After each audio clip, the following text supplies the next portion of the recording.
it's crazy to put yourself out there, because I know I'm going to get a bunch of people that are going to say, I don't work, whatever, I don't care about those people. They have to come and do it, come in and roll and teach me if it's wrong. Anyway, the reason we're a top-based system is because we're thinking about fighting. We're not thinking about fighting off of our backs. We want to get out. So we like what comes out here. We like that. It has nothing to do with entertainment. It has everything to do with the fact that he took minimal damage, he controlled the fight the entire time. If he wanted to really hurt him, he could have, but he wanted to spread it out on purpose, just to show the power of his grappling, which is literally our principle. It's top-based, it's constant connection, it's giving the person on the bottom nothing, right? So you could be an amazing kickboxer, but if I saran wrap your arms and legs together, you can't kickbox them.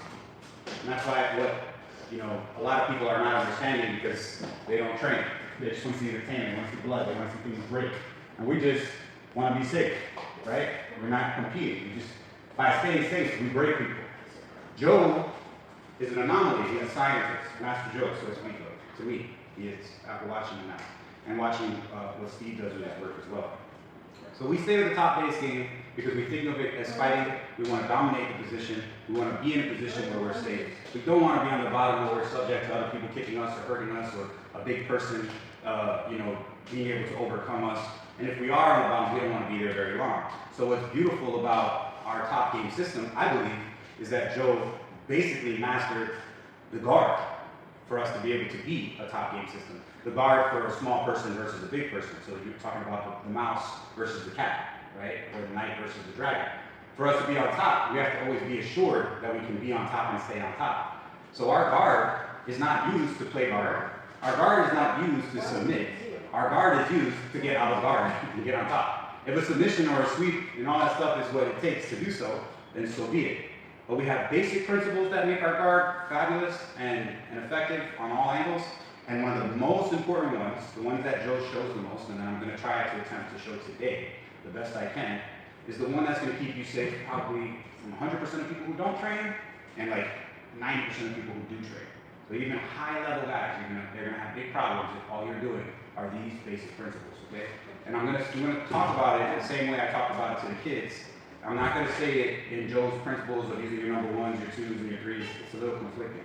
I just want to keep it kind of simple that you remember what we're here and what we're doing. So can I have you my card? So we're going to start with knees, but it applies for standing principles too.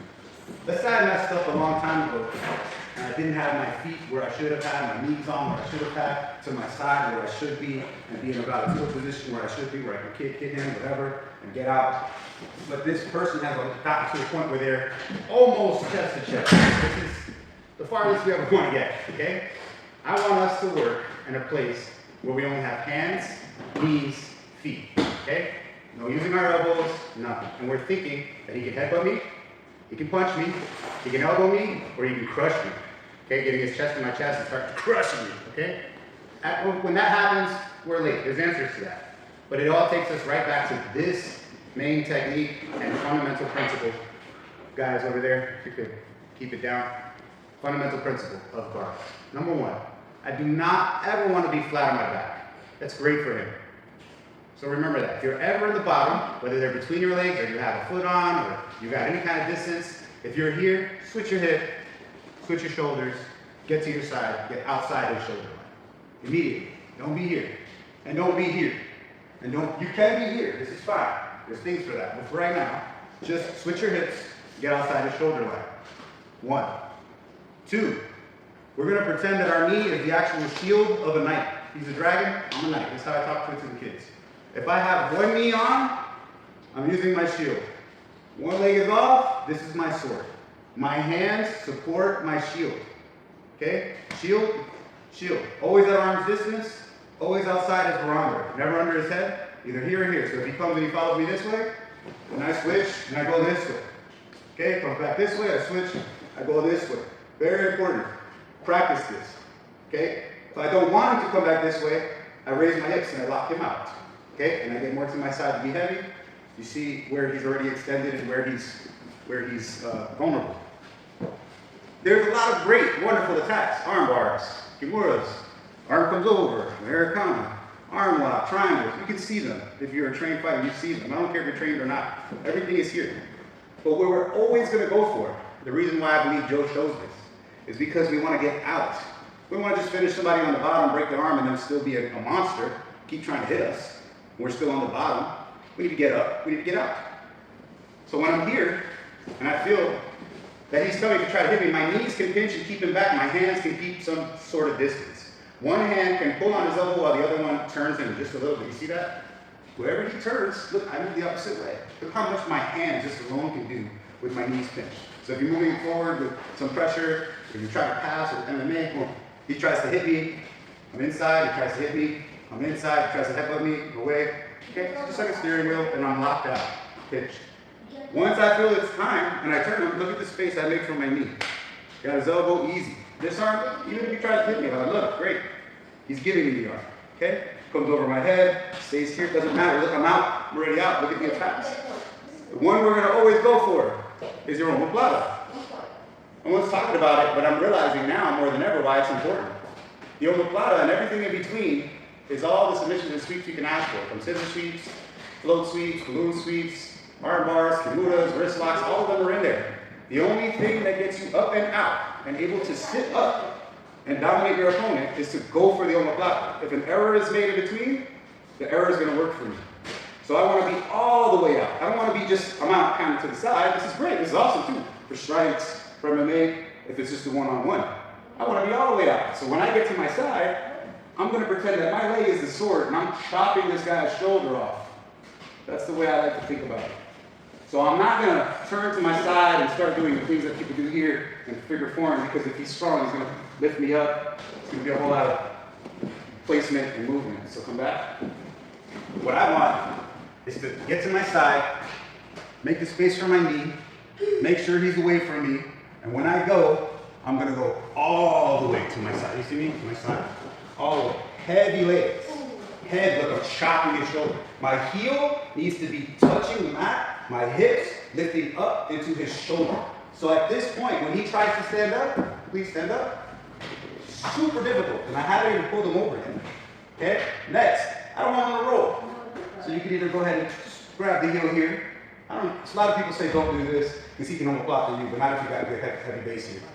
Otherwise, if he has the gi, you grab the belt, or look, this is the most important part. Don't stay flat. You see how flat I am? You turn towards him, with the legs still straight. Look how easy it is for me to get up and pull his butt to the ground. Now I can either face his butt and finish his shoulder, or I can face his head and finish him this way, or I get out. The dominance of this is not only am I out and back into a top position of control, but it's a control where it's almost inescapable. If I have the back of his elbow right here, or I just pull my heel in a little bit more, please escape. See how powerful this position is? It's not just a submission, it's a control hold.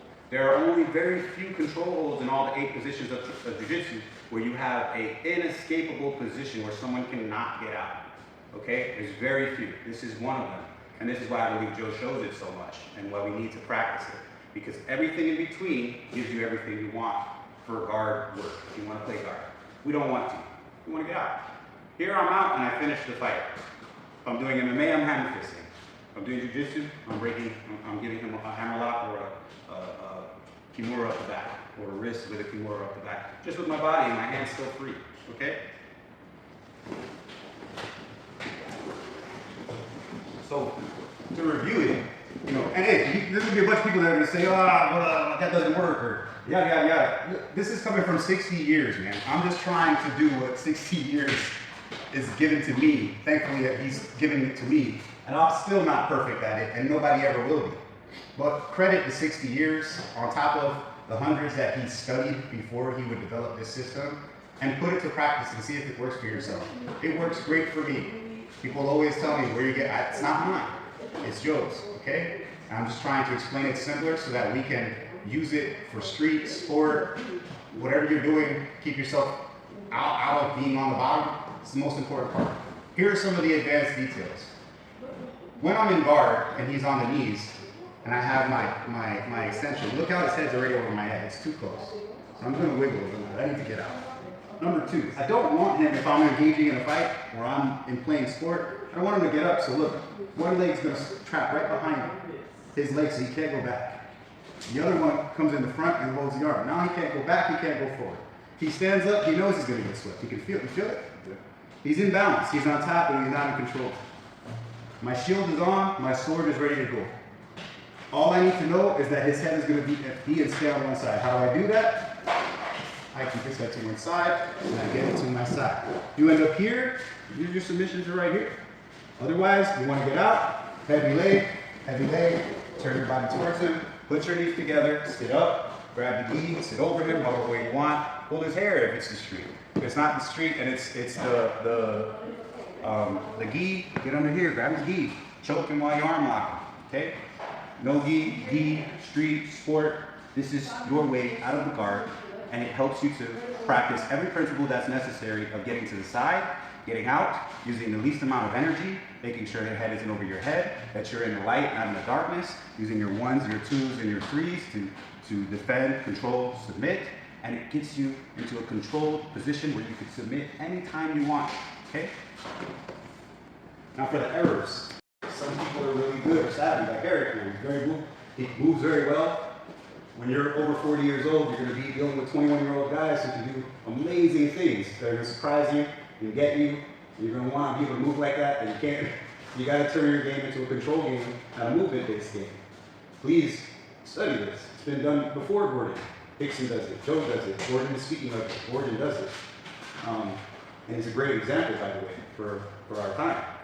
So if we're going to talk about a control-based game, I'm not allowed to give him things. If I say like this, please stand up, Eric. The game changes. Come back. Stand up, Eric. Move back, Eric. Move forward, Eric. Move left, Eric. Move side, Eric. Control-based. And I haven't even gotten to my side. Okay? Let's say I do the motion and the movement slow. I don't even want to do it hard, fast. He's moving hard. He's sparring. I'm practicing. He's moving. Go ahead, go move. Control my knees on. I'm moving out the way. How slow I go. Look, he's lost his base. Let's say he does a front roll. Oh, too late. He does a front roll. There, look at that. It's giving me a nice, clean arm lock. Okay? Otherwise, let's sit up back. Sit on your shoulder. It's giving me a speed. Okay? We don't have to do a lot to keep control. If you don't have full control, what you have is a capture that gives you slow escape. So if I'm, for instance, I mess up in Omoplata, can you sit down straight? Let's say you sit down face down. Let's say I mess up in Omoplata or I don't have an Omoplata. And all I can do, be careful, is just sit on his shoulder.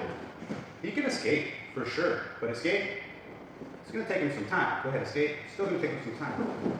Maybe he rolls, maybe, I don't know. During this time that he's trying to, it's not full control. I don't have a submission or anything, but I'm just sitting on his shoulder. This is old judo.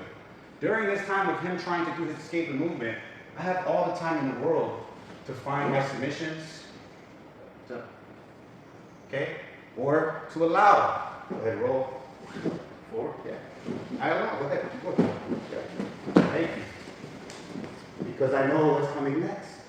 So we have these slow control holds to deal with athletic, movement-based technical fighters. If you're not having a control game from the bottom or the top, you're going to feel injuries, you're going to feel yourself slipping, you're going to feel yourself in valleys, you're going to feel like you're not progressing. It doesn't mean you suck. It just means you need to slow down and focus on the ways you can find control in all these simple positions of bottom and top. There's control from the top, there's control from the bottom. It's whoever gets there first. This is what Joe calls the principles. Okay? So when he's on the top, he wants me flat right away. That helps him. He doesn't want me on my side. He doesn't want these in his way. He wants control of all this. He wants to push something down. He wants to push the speed down. He wants to be passive. Right? Sorry, I'm stuffing your shirt. He wants to start passing. He doesn't, if my threes are on, he wants these off. He's going to shut these off of them. And he's going to pass it. He's going to try to keep his head over my head. Otherwise, I'm going to escape. You see how I'm on my side? This isn't good for him. So he needs to flatten his shoulder to the mat. Once I'm here, look at all the work I got to do. Right? This is when we start talking about escapes and underhooks and getting back to what? The same thing that we started with. So when you start, get to where we should be. Full control, whether it's gi, you have the gi or the arm and sleeve, or you have a collar tie on elbow, you have both elbows. Look at the position. Don't look at if it's gi or no gi, no t-shirt. Forget fabric. I want his posture broken. I want him away from me. I want to be to the side. If fabric helps me do that, great. If not, My hands and my overhooks and underhooks and my grips help me do that. My pinching, my underhooks and my overhooks help me do that. Once up to the side, of course I could go for a cool little arm lock. Of course I could go for kimuras. Of course I could go for wrist locks. But I'm still on my back. I'm still on the bottom. I don't like it. So we're going to always, in our game, be looking to go for our omoplata. If he stops the omoplata, or he does something great, then that's when I go for something else. Okay? Otherwise, if he rolls through, go ahead and roll through. Okay, I sit on his shoulder. Like I said, it's not a full hold, but go ahead and get out. I have plenty of time to adjust myself while he tries to escape. You understand? Control holds.